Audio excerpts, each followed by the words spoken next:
Hi, folks. Not a Bird Dogs Afield TV episode, but it is something very dear to my heart, and it's a history of the New England Outdoor Writers Association. And it's presented through an interview by Skip Rood, a longtime friend of mine, bird hunting friend of mine, and his longtime friend, Tapply. And Tap, as you know, was a contributor to Field and Stream with Tap's Tips for years and years. He also has edited books. He's just been a mainstay in the outdoor field for many, many years. This was filmed in 1991, just prior to the 50th anniversary, 1992, of the New England Outdoor Writers Association. Unfortunately, over the years, we lost the video part, but I was able to save the sound. And so what you're going to hear is the sound from this 15-minute interview with Tapply. He talks about a lot of his friends, Bud Levitt, Gene Letourneau, Ted Williams, the baseball player, Lee Wulff, all of these people that he fished and hunted with, and the beginnings of the New England Outdoor Writers Association. Hope you enjoy. We're here in Alton, New Hampshire with Tapply. Front yard, and a beautiful day in October. I think it's the 17th of October, 1991. Roughly, yeah. Roughly, approximately. We've just peak of the hunting season. We've just woodcock hunted with Bill Tapply and some of Tap and Brett Spiller's pearls, and we shot a couple of birds. Part of our string of pearls. Part of the string. People might know what the pearls are. Skip.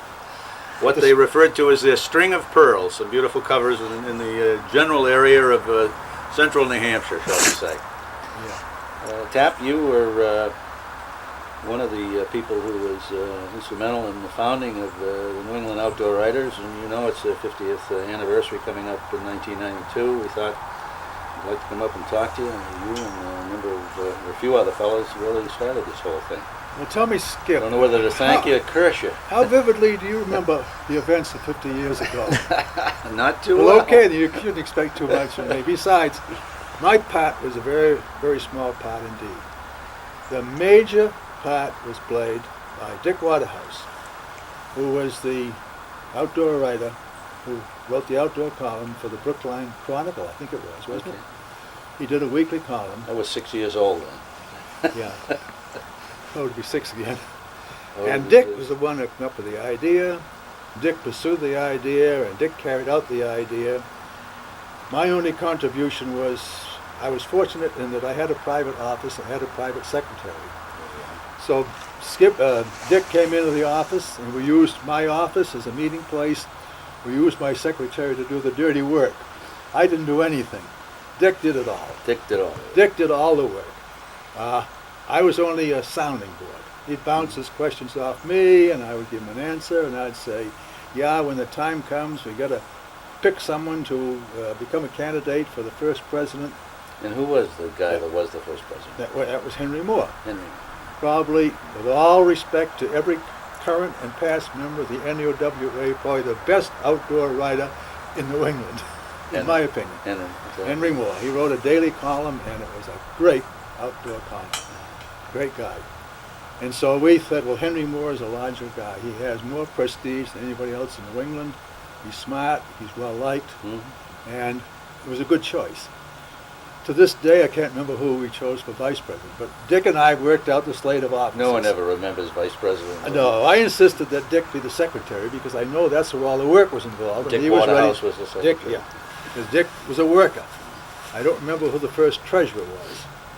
Then how we ever chose a board of directors, I don't know.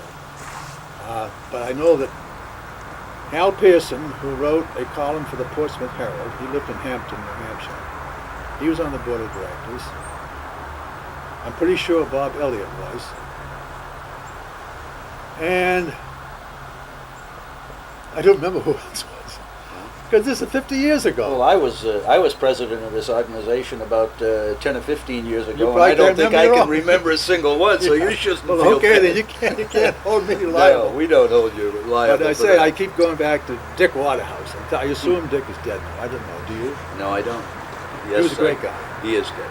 Yeah, okay. He was a great guy. But anyway, he had the idea. He carried it out. I did just the dirty work. Through my secretary, I wrote to J. Hammond Brown, who at that time was president of the Outdoor Writers Association.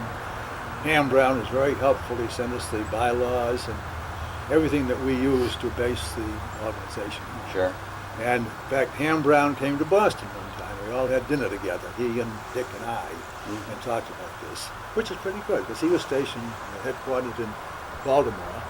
He made a special trip up here just to get us off And the that was ground. OWAA. He was head of the OWA, president, yeah. And he was president for, I don't know how many terms, but for quite a long while. Okay. And, you know, every organization like that has got to have a spark plug. You bet.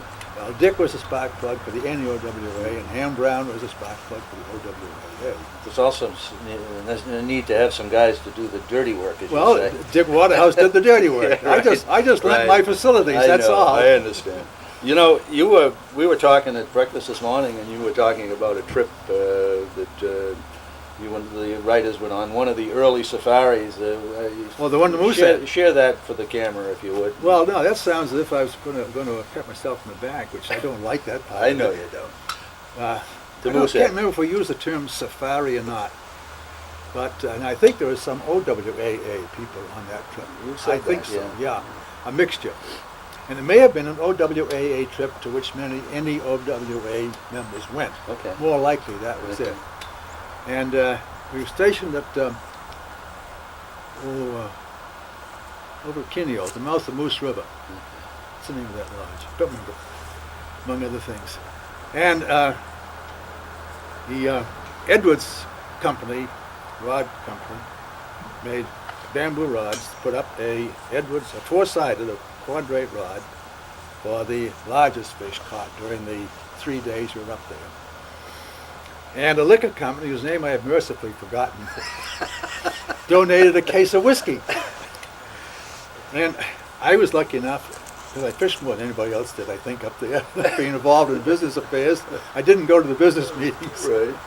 So I fished more than anybody, and I happened to catch the largest salmon, which wasn't a very big fish, but was larger than anybody else caught.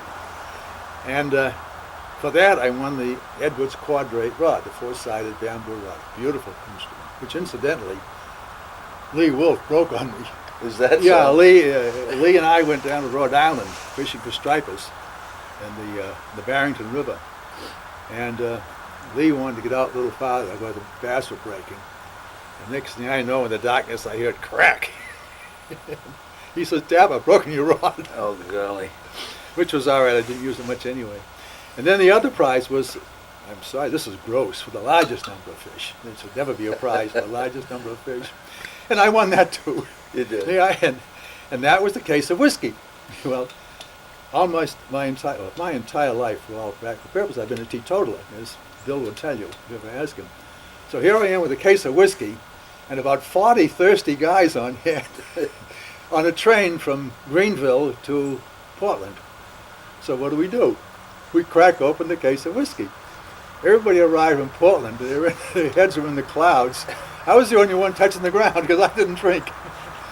I saved the rod, but I lost all the whiskey. I think there've been a few safaris that paralleled that since. It's quite likely. But I only went to two of them. I went to the one at Moosehead, and I went to the one at Rangeley. Okay. I can't remember much about the one at Rangeley. What year would that have been? Roughly? Oh, Skip. It'd be some time ago. Some time ago. Yeah. Okay. Yeah. Okay. Recollections. You were good friends over the years with a number of people that were active and prominent in the New England Outdoor Writers. I know Bob Elliott was a very close Well, friend Bob of and yours. I fished and hunted together a lot. Yeah. Gene and I fished a couple of times at Sebago, not as a twosome, but Gene Letourneau. yeah, Gene Letourneau. Probably the best landlocked salmon fisherman New England's ever produced. Serious. He knew more about landlocked salmon fishing than anybody I ever talked to. Oh, Yeah. He's an institution in Maine today, obviously. How old would Gene be now? How old is Gene Letourneau? He must be my age. but he's certainly an Oh, institution. he must be about my age. He's now. still writing. Is he for still the- writing? Still writing for the Gannett. Goes to the office every day. Yes. And Bud Levitt, of course, I knew Bud for years. Mhm. But see, these people were active in the early days of the NOWA. Sure. Well, Julian, you didn't know Julian Crandall. No. Well, he was president of Ashway Line and Twine. Well, Julian was a sustaining member, whatever you call it. And Julian and I fished salmon in New Brunswick. And we fished bass in Maine. We fished all over. Great guy. He's dead. I was thinking the other day, in connection with my son Bill, that in a sense I'm sort of a connecting link to a lot of people who are gone. For example, you never knew John Alden Knight. No. Well, I fished with Jack Knight in Pennsylvania. I don't know how many people are living today who were personally acquainted with Jack Knight. Most of them are dead. Colonel Hal Sheldon. Sure. I hunted grouse in Woodcotter with Hal Sheldon. He was from Andover, Mass, wasn't he? No, he lived in Fairhaven, Vermont. Okay. Of course, Lee Wulff, we were very close friends. He's gone now, too. Know that very much. And there are so many others that Nash Buckingham. Who knew Nash Buckingham, who was living today? I knew him well. We were good friends. Every time he came up to New England, he'd come to Boston, we'd have lunch together. I know Lee Wulff was here many times. And Lee, Ted Williams. Ted and I were good friends. We fished together. And Lee and I hunted grouse together many times. Yeah. You spanned quite a generation of because shooters. of the way I made my living. When I was in my early 20s, I was in the outdoor magazine business, and I got to know these people. You probably remember the name Archibald Rutledge? Sure. Well, I knew Archie. He's a good friend of mine. It goes back a long way. Now where did you meet Pal? Was that through That was through United Fly Tires. Okay. I was one of the early. Yes, I belonged there. What was the name of the guy who started that? Nice guy. Anyway, Escapes me too. he invited me in, and I met Pal there, and we just immediately liked one another. And I always respected Pal. You've known Frank Woolner for a good many years. Well, I've known Frank. I financed Frank's honeymoon. I did. That's a fact. That's good. I hope he sees this. Frank knows about it. Frank told me he was getting married. I can't remember his wife's name now, but I know it. And he said he's getting married such and such. And I peeked on the telephone. I said, "Where are you going on your honeymoon?" He said, "I can't afford a honeymoon." I said, "I bet I can work it out for you." I said, "How'd you like to go to Florida for a week?" He said, "Oh boy, I'd love that." I said, "Okay." I said, "You go to Florida for a week. I'll foot the bill. But when you get back, I want an accounting of every penny you spent, if it's not over $200, and I want a story." So he and, I can't think of the name, he and his bride went to Florida. I footed all the bills up to $200. Which went a long way in those days. Oh, in those days. This was in the late 30s, early 40s. He had a week down there. He even hired a guide one day on my money. He came back and he gave me a strict accounting of everything he'd spent. It came to $190 some odd dollars. He figured close. And he gave me a wonderful story on what you can do. The title was Fishing in Florida for $200 a week or $100 each a week, something like that. He came with the gifts early then, didn't he? He's always been a great guy. Oh yeah. Frank's outstanding. Yes. Really outstanding. Indeed. One of my dearest friends. How long have you been corresponding with him, would you say? I had to throw away one drawer full of correspondence. We were exchanging letters literally weekly for a period of years. Oh, I know. Yeah, on and on and on. How many what's the most correspondences you carried on at one time, do you think? Well, with Harold Blaisdell. Okay. Yeah, Harold Blaisdell and I exchanged letters for, well, let's see. His son, Stephen, was a little baby. Stephen would be in his 40s now, 40-odd years. Brett, Harold, and I were intimate friends. Fished and hunted all over, and he got out the typewriter and he had diarrhea. And I sit down at the typewriter and I get diarrhea. And we could say anything we wanted to each other, mostly insulting. basically diarrhea of the typewriter Yeah, as it is. Yes, that's right. Exactly. Okay. So Harold and I, we exchanged letters at least once a week, if not more. So for a period of, well, he died 5 or 6 years ago. Up until then, we were exchanging letters regularly. I'd get a letter from him, I'd write him within a day or two. I'd get a letter back within a day or two. So that was one letter spawned another. As long as you didn't break the string, it continued. Oh, it continued. Well, we went away somewhere. And he did a lot of fishing up in Labrador. And on those trips, I wouldn't hear from him for a week or two. Speaking of old friends, here he comes now. There he is. That's the greatest dog. Next to my dogs, he's the greatest dog. Of course. Yeah, he's a beautiful dog. Well, we've gone on here for a while. I know. Shot my face off. You and I could probably talk here for another couple of hours. Easily.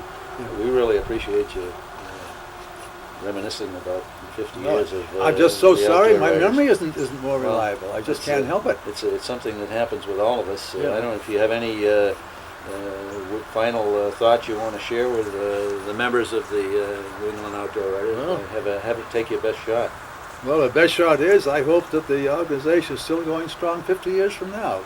So do we. We won't be here to observe the centennial, I'm afraid. Even None you of won't, us. Skip. None of us. All right. Well, I think that's great. Thank you. How's it sound? Just All right? perfect. Couldn't have been better. Just couldn't have been better. Well, I hope you enjoyed that short video of the history of the New England Outdoor Riders and Tapply talking about his many friends he had over so many years. I thoroughly enjoyed it because so many of those names I recognize and some of them I knew well. Again, hope you enjoyed the video. Have a great day.